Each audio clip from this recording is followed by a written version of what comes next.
Hello students, good afternoon to all. Students, today we discuss about colligative properties. Colligative property is the most important topic for CBSE, HBSE board exams, even important for HTET exams. तो colligative properties होती क्या है बच्चों? सबसे पहले हम बात करेंगे इसकी। तो बच्चों आपको ये पता होना चाहिए कोलिगेटिव प्रॉपर्टीज वो प्रॉपर्टीज होती हैं जो हमेशा किस पे डिपेंड करती हैं बच्चों? नंबर ऑफ मोल्स पे। जो नंबर पे डिपेंड करें, नेचर पे डिपेंड ना करें, ठीक है। और नंबर ऑफ मोल्स ऑफ किस पे डिपेंड करती है बच्चों? सॉल्यूट पे, नॉट डिपेंड ऑन नेचर, ठीक है बच्चों। इट मीन्स क्वांटिटी पे डिपेंड करते हैं, क्वालिटी पे डिपेंड ना करें। ऐसी प्रॉपर्टीज को हम कौन सी प्रॉपर्टीज बोलते हैं? Colligative properties. तो याद रखना आपको, जो प्रॉपर्टीज हमेशा नंबर पे डिपेंड करती हैं, नेचर पे डिपेंड नहीं करती, वो हमारी कौन सी प्रॉपर्टी होती हैं? Colligative property. तो कोलिगेटिव प्रॉपर्टी बेसिकली हमारे सिलेबस के अकॉर्डिंग हम जो सबसे इंपॉर्टेंट कोलिगेटिव प्रॉपर्टीज पढ़ते हैं वो हमारी हैं total 4। First is your relative lowering in vapour pressure. One by one हम इन सबको डिस्कस करेंगे डिटेल में। Second is your osmotic pressure. Third is your elevation in boiling point. और fourth is your depression in freezing point. तो बच्चों ये 4 colligative property हैं जिनको हमें डिटेल में डिस्कस करना है। One is your relative lowering in vapour pressure, second is your osmotic pressure, third is your elevation in boiling point और fourth is your depression in freezing point. तो हम one by one discuss करते हैं इन properties को। तो सबसे पहले जो हम डिस्कस करने जा रहे हैं वो हमारी फर्स्ट प्रॉपर्टी है जिसका नाम क्या है? Relative lowering in vapour pressure.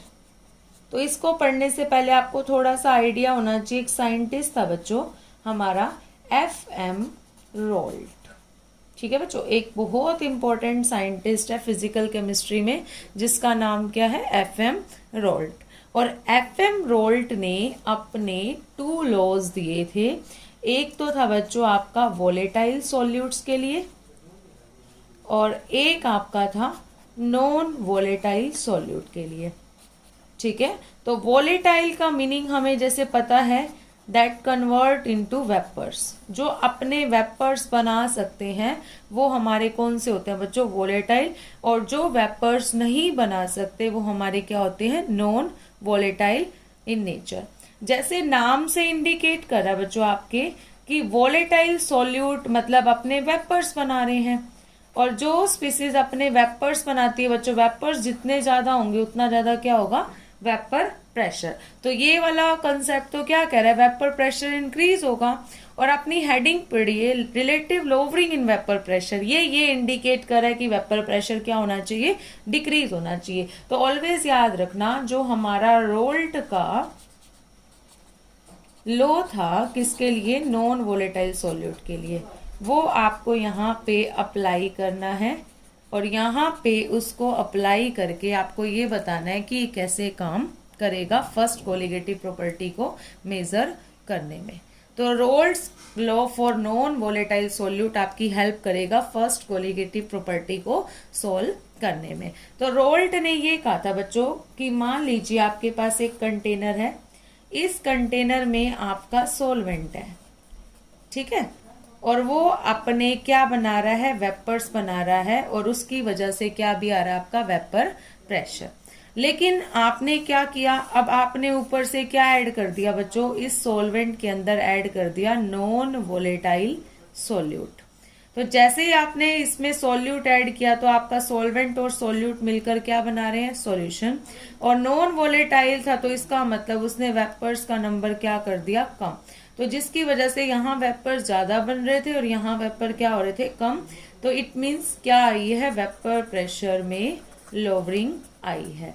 तो इसी को आज हमें डिटेल में डेरिवेशंस के साथ हमें समझना है कि लोवरिंग इन वेपर प्रेशर का मीनिंग क्या है। होपफुली आपको इतना समझ में आया होगा कि what do you mean by lowering in vapour pressure. Volatile solute को किस में ऐड कर रहे हैं बच्चों, सॉल्वेंट में, तो उसकी वजह से जो भी आपको चेंज ऑब्जर्व होंगे वो हमेशा किसको जस्टिफाई करेंगे, relative lowering in vapour pressure को। तो बच्चों एक बात सोचिए, जैसे अभी हमने ये बताया था कि इस कंटेनर में हमारा जो सॉल्यूशन बना है, इसमें जो वेपर प्रेशर आ रहा है वो बस ओनली किसके वजह से आ रहा है, सॉल्वेंट की वजह से, क्योंकि जो सॉल्यूट ऐड किया था वो तो हमारा नॉन वोलेटाइल नेचर का था, है ना।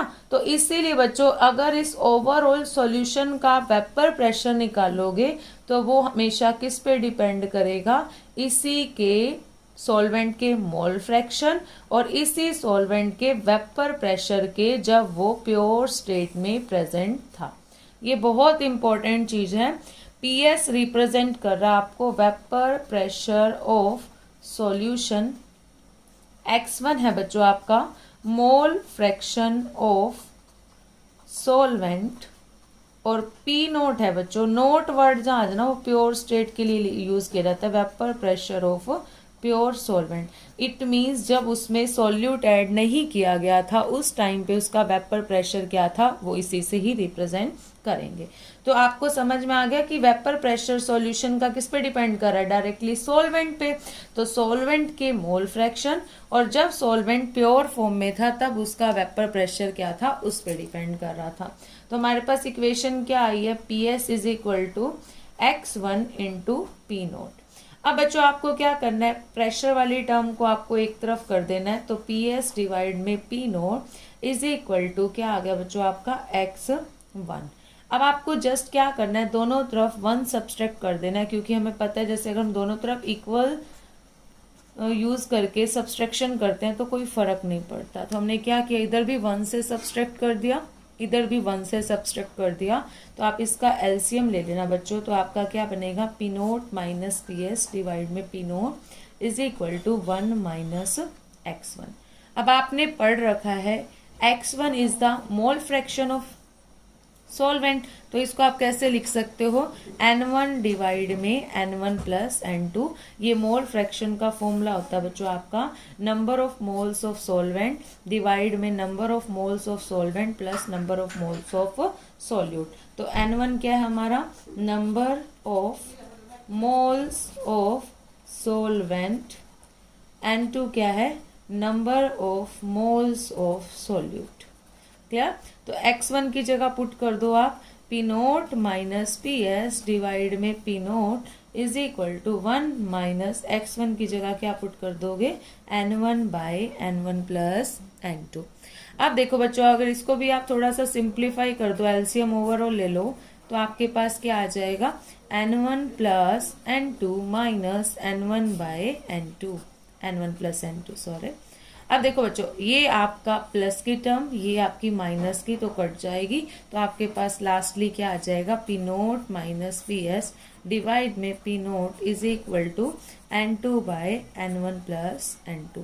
मोस्ट इंपॉर्टेंट इक्वेशन है बच्चों ये, इसी को बोलते हैं हम relative lowering in vapour pressure. तो बच्चों एक बात और सुन लीजिए, P naught minus P S represent करता है लोअरिंग इन वेपर प्रेशर, जबकि हमारा जो पी नोट है बच्चों वो P naught minus P S lowering in vapour pressure को बताता है, और P naught minus P S upon में पी नोट, इट मीन्स ये पूरी टर्म बताती है lowering, relative lowering in vapour pressure. ये क्वेश्चन कई बार आपको कंफ्यूज करेगा, पेपर में अगर पूछ लीजिए लोअरिंग इन वेपर प्रेशर निकालो तो जस्ट आपको P naught minus P S करना है, और relative lowering in vapour pressure पूछ लिया जाए तो आपको क्या यूज करना है, P naught minus P S divide में पी नोट। तो रिलेटिव लोअरिंग निकालने का फॉर्मूला बहुत इजी है, आपको कहीं से भी प्रॉब्लम नहीं होगी, आप इसको इजी वे में क्या कर सकते हो, प्रिडिक्ट आउट कर सकते हो। नेक्स्ट जो बच्चों आपका है वो है in terms of molecular weight. हर एक कोलिगेटिव प्रॉपर्टी को हमें किसकी टर्म में लिखना होता है, मोलिकुलर वेट की टर्म में। तो जो आपकी इक्वेशन आई एक बार उसको लिख लीजिए, P naught minus P S divide में P naught N2 by N1 plus N2। यही आई है ना हमारी। अब बच्चों एक बात ध्यान से देखना, अगर आपको ये क्वेश्चन में मेंशन कर देना कि आपका सॉल्यूशन बहुत ज्यादा डाइल्यूट है, डाइल्यूट का मीनिंग आप सबको पता है, इट मीन्स उसमें एक्सेस ऑफ वाटर है ना, एक्सेस ऑफ वाटर है। तो वाटर होगा ना तो आपको जस्ट क्या करना है, इस N2 को क्या कर देना बच्चों, इग्नोर कर देना। तो it means N1 is greater than N2। तो आपको इस इक्वेशन को शॉर्ट कर देना बच्चों। जब आपका सॉल्यूशन डाइल्यूट होगा तो आपको इक्वेशन ऐसे बतानी है, P nought minus PS dy is equal to N2 by N1। ये तब आपको अप्लाई करनी है जब आपका सॉल्यूशन क्या होगा, डाइल्यूट। अब जैसे कि हमें पता है नंबर ऑफ मोल्स निकालने का फॉर्मूला क्या होता है, given mass by molar mass. तो N2 आपका सोल्यूट का है तो given mass of solute molar mass of solute. N1 की जगह क्या रखोगे, given mass of solvent molar mass of solvent. तो आप इसको ऊपर वाली इक्वेशन में पुट कर दीजिए N2 और N1 की जगह। तो आपके पास इक्वेशन क्या आ जाएगी बच्चों, W2 bye M2 into W1 into M1। ये हमारे पास इक्वेशन आ चुकी है किसकी, इन टर्म्स ऑफ मॉलिक्यूलर मास। ठीक है, अगर क्वेश्चन आ जाए कि इन टर्म्स ऑफ मॉलिक्यूलर मास निकालो, क्योंकि ये वाले जो आपकी इक्वेशन है ना, ये न्यूमेरिकल पर्पस के लिए बहुत हेल्पफुल रहेगी। इसीलिए आपको पता होना चाहिए बच्चों कि हम इसको कैसे जस्टिफाई कर सकते हैं। तो अभी तक हमने डिस्कस कर लिया relative lowering in vapour pressure का derivation. Second in terms of क्या डिस्कस कर लिया बच्चों, मॉलिक्यूलर वेट। लास्टली टॉपिक आज जो हम डिस्कस करने जा रहे हैं वो हमारा टॉपिक है बच्चों इन डिटर्मिनेशन ऑफ या measurement of colligative property, that is the relative lowering in vapour pressure. तो बच्चों अब जो हम डिस्कस करने जा रहे हैं वो डिस्कस करने जा रहे हैं मेजरमेंट ऑफ कोलिगेटिव प्रॉपर्टी। हर एक कोलिगेटिव प्रॉपर्टी को मेजर करने के लिए ना, रिलेटिव लॉवरिंग को हमें जैसे आज मेजर करना है तो उसके लिए ना बच्चों मेथड आते हैं। तो उस मेथड का नाम जरूर याद रखना, उसका नाम है Ostwald dynamic method. Clear, Ostwald dynamic method, या इसका एक नाम और है जो कंफ्यूज करता है, that is the transpiration pull method. किसी भी नेम से आपके एग्जाम में डाल सकते हैं। तो दोनों मेथड आपके हैं एक ही, बट नाम चेंज होने से बच्चे कंफ्यूज हो जाते हैं कि हमें क्या दे दिया। तो ये वो मेथड है जो किसको मेजर करने में हेल्प करेगा, आपका relative lowering in vapour pressure को। तो अभी मैं इसका ऑपरेटर्स बना रही हूँ जिससे आपको ये क्लियर कट हो जाएगा कि एक्चुअल में ये ऑपरेटर्स क्या जस्टिफाई करना चाहता है आपको। तो बच्चों आपको दिख रहा होगा मैंने यहाँ पे दो वेसल्स बनाई हैं। एक जो फर्स्ट वेसल है ना बच्चों, इसमें आपको लेना है आपका सॉल्यूशन। सेकेंड वेसल में हमें लेना है सॉल्वेंट। थर्ड वेसल में लेना है एनहाइड्रस कैल्शियम क्लोराइड। क्लियर। तो एक वेसल में हमारा क्या है, सॉल्यूशन, एक में हो गया सॉल्वेंट और एक में है एनहाइड्रस कैल्शियम क्लोराइड। आपको जस्ट क्या करना है, आपको ड्राई एयर पास करानी है बच्चों, ड्राई एयर पास करानी है। जैसे फर्स्ट वेसल है जिसमें सॉल्यूशन है, यहाँ पे ना इस सॉल्यूशन के अपने वेपर्स बने हुए हैं, ऐसे सॉल्वेंट ने अपने वेपर्स बना रखे हैं। तो आप मुझे एक बात बताइए, जब ड्राई एयर्स वेपर्स के कांटेक्ट में होएगी तो कुछ ना कुछ मॉइस्ट हो जाएगी, है ना, मॉइस्ट हो जाएगी।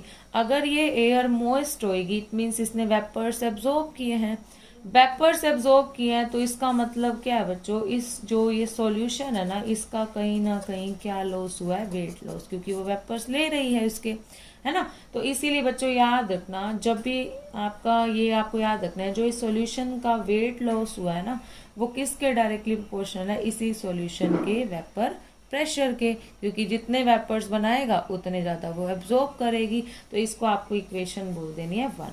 ठीक है, जैसे ही ड्राई एयर ने इन वेपर्स को एब्जॉर्ब किया था तो इस सॉल्यूशन का जो वेट लॉस हुआ है दैट इज द W1, और वो किसके डायरेक्टली प्रोपोर्शनल होगा, इसी सॉल्यूशन के वेपर प्रेशर के।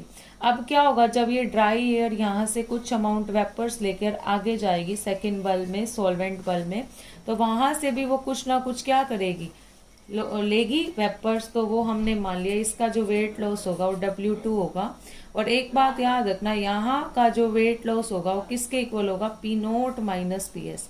ये बहुत इंपॉर्टेंट चीज़ है, क्योंकि बच्चों पहले ही सॉल्यूशन के वेपर्स भी लेके आई है। इसी वजह से बच्चों इसका वेपर प्रेशर जितना लॉस हुआ माइनस कर देना आपको इसका, ठीक है। दोनों का डिफरेंस हमेशा क्या देगा, जितना वेट लॉस होगा किसका, सॉल्वेंट बल्क का। अब बच्चों आपको पता ही आगे अगर ड्राई एयर आगे मोइस्ट एयर आगे जाएगी ना, तो ये एनहाइड्रस कैल्शियम क्लोराइड क्या करेगा, इसका सारा मॉइस्चर एब्जॉर्ब कर लेगा। और अगर इसने सारा मॉइस्चर एब्जॉर्ब कर लिया तो आपको पता ही वापस से क्या बन जाएगी, ड्राई एयर। इसको आप फर्दर एक्सपेरिमेंट के लिए क्या कर सकते हो, यूज कर सकते हो। आपको जस्ट क्या करना है, इक्वेशन 1 एंड इक्वेशन 2 को क्या कर देना है, ऐड कर देना है। जैसे ही ऐड करोगे तो क्या बन जाएगा, W1 plus W2 directly proportional to PS plus P0 minus PS। तो आपको दिख रहा होगा यहाँ से हमारा W1 प्लस W2 किसके डायरेक्टली प्रोपोर्शनल आया है, P0 के। अभी आपको मैंने relative lowering in vapour pressure की इक्वेशन पढ़ाई थी, उसमें आपको जस्ट पुट करना है P0 माइनस PS अपॉन में P0, है ना। अब P0 माइनस PS बच्चों आपको दिख रहा होगा किसके इक्वल है, W2, तो इसको इक्वल रख दो W2। और P0 किसके इक्वल आया आपका, W1 प्लस W2। तो इस इन टर्म्स ऑफ मास आप इस इक्वेशन को भी जस्टिफाई कर सकते हो। ये भी बहुत इंपॉर्टेंट है आपके लिए। और मेथड का नेम मैंने आपको बता दिया, that is the Ostwald dynamic method या ट्रांसपिरेशन पुल मेथड। क्लियर बच्चों। और आपसे कई बार ये भी पूछ लेते हैं कि एक कोलिगेटिव प्रॉपर्टी कैसे है, तो आप अपनी इसकी इक्वेशन लिखिए। अगर आप ध्यान से देखो तो ये पूरी इक्वेशन किस पे डिपेंड कर रही है, नंबर ऑफ मोल्स पे डिपेंड कर रही है। और मैंने आपको स्टार्टिंग में ही बोला था, जो भी चीज नंबर ऑफ मोल्स पे डिपेंड करती है, इट मीन्स क्वांटिटी पे डिपेंड करती है, क्वालिटी पे डिपेंड नहीं करती, वही हमारी क्या होती है, कोलिगेटिव प्रॉपर्टी। तो होपफुली आपको आज का टॉपिक समझ में आ गया होगा। अगर आपको समझ में आया हो तो लाइक शेयर एंड कमेंट करना बच्चों। और आपको इससे रिलेटेड कोई भी डाउट हो तो बताना। इवन आप इसके न्यूमेरिकल प्रैक्टिस भी करना, बहुत इजी है, जस्ट आपको डायरेक्ट फॉर्मूलाज में पुट करना है। कोई भी प्रॉब्लम आती है तो नेक्स्ट वीडियो में मैं आपको न्यूमेरिकल्स भी करा दूंगी। Thank you so much students.